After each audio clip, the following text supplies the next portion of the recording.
How's it going, guys? What you'll see today, of course, is some Battlefield 3 sniping. Sort of the blast from the recent past continues from that Origin sale that sort of repopulated a lot of Battlefield 3 servers. And of course, you see me get off to a really hot start. I believe I hit my first 6 to 8 shots fired from the M98B, of course, my favorite sniper rifle from the Battlefield series. This was a nice match. Rookies be damned. It was still a really good match. That's why I chose to post it for you guys. And I'll post more Battlefield 3, of course, if you want to see more and more. I'm not opposed to playing this game. As long as I can find a good server, and because a lot of them are populated, I don't really have a lot of hard times finding populated servers. So, of course, I'll post more, especially if it's sniping related. This particular match, of course, I posted because, like I said, I got off to a hot start sniping, as you're going to see more and more of it. But we do lose these first two sets of, or the first set of MCOMs. And it does become a lot more fun, because later on I do switch to one of my favorite assault rifles of all time for the Battlefield series, the G3A3. And I could talk about that weapon to death. As long as you can master the vertical recoil, the increased vertical recoil, because it fires a 7.62 round, I believe, instead of the 5.56. Because of that, you're going to have larger recoil, as you'd expect from a realistic standpoint. I know Battlefield games aren't really realistic at all, but that being said, that would hold true. But I'd love to see the G3A3 come back, but I still don't think it's going to come back to Battlefield 4. And the basic reason for that is because the Scar H is basically, statistically speaking at least, is like a carbon copy clone of the G3A3. So there wouldn't be a reason of it. We know for sure it's not coming back in Dragon's Teeth, and there'd only be one DLC after that. And I figure because of just the amount of people clamoring for it, that the AN-94 would actually be that weapon of choice that everyone would want to come back. But again, we'll have to see how that plays out as the DLC comes out. Another side note before I get into my commentary, listen to my voice. Does it sound more bassy? Does it sound different? Does it sound like I have a cold? Well, most of those are right, except for the cold part. I got a new microphone recently. I got out and spent the money. For a longest time, I was using what was called a blue snowflake. I bought it basically when I first started doing commentaries for like 30 bucks. It was on sale, and it lasted all the way till 17,000 subscribers, and it still works. Like, it didn't break. I could still attach it to my computer and fire and start using it basically for a new video I'm going to make in a couple of minutes. But that being said, the reason why I splurged on a new microphone is because it's probably going to sound better. Let me know if you guys think it sounds better with the new bass. If not, that's cool. I'm still going to use it anyway. But on top of that, I think, because with this, I'm able to do more live commentaries. And a large part of my live commentary issues, for the most part, is that, I don't really have a lot to say. I'm not a talker when I play video games. It's not me. I usually am quiet. I'm concentrating. I'm trying to maximize my efficiency in whatever I'm doing, whatever I'm playing. I'm just not a talker.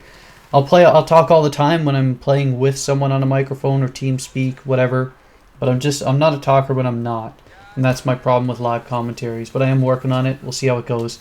But the number two issue, of course, was the fact that because I was using my headset mic, because I couldn't actually, nice no scope there, I had to use, like I was saying, my headset mic, because a lot of the time my other one didn't have a long enough cable, so it wouldn't actually read my voice at the range that I was using it, or at least it wouldn't read it well. So I had to splurge on a new one. So here it is. It's the AT2020 Audio-Technica one. If you're actually interested in finding out which one it was, there it is. That's what it is. And I've been trying it out for a few days since I bought it, and so far so good. I'm still tampering with settings, trying to maximize efficiency to see how it sounds, see how it performs. But so far, no problems at all. I've really enjoyed this new microphone. The basic topic for the rest of the commentary that I wanted to talk about, of course, finally get into the topic as we finally lose these MCOMs, as you'll see in a second here when I get mortared. We get pushed back, and the suppression is a big issue. If this game could only reduce the suppression to, say, Battlefield 4 levels, this game would be incredible. It still would have a couple of balance issues, mainly attack choppers, etc. But Battlefield 3, to me, is still the more fun experience than Battlefield 4. Battlefield 4, of course, has more time to try and fix itself as more patches will come out, as opposed to Battlefield 3's no patches. But I still find especially sniping, I find it more snappier. The gameplay is more responsive. It's more fun for me at least. But I imagine a lot of you guys like Battlefield 4 more, and that's fine. Everyone's entitled to their opinion. But I will play more Battlefield 3 if you guys choose for me to, because I have a blast playing it. But like I was saying, sort of, before I got sidetracked with as I saw, because Metro here is always about suppression. E3, of course, just started, as many of you guys know. It's if you somehow don't know what E3 is and you're watching this video, because it's all about video games, it's sort of that convention that happens every June where it's like about a week, maybe a couple of days less than a week, where it's basically for the next year's worth of video games, video game equipment stuff, and everything video game related is sort of broadcast. They might hype games up. They might, well, of course they're going to hype games up, but I mean, they might hype games up worse than, or better than what they are, of course, depending on what they are. But, of course, and I might do updates on it depending on what I see, of course, as E3 goes on. But the main thing I wanted to talk about, of course, today was that game for Battlefield that'll be coming out later this year. It's called Battlefield Hardline. I'm sure most of you guys have heard of it. It's going to be that cops and robbers theme style of Battlefield. And E3 had some coverage of it. Reddit had already exposed quite a few moments on it earlier in the year, where it's basically going to be showing the vehicles and the weapons that are going to be in the game, game modes, where it's going to be, again, as that RPGs barely miss me, and it exposed more of what's going to be in the game. So there aren't going to be a lot of surprises there.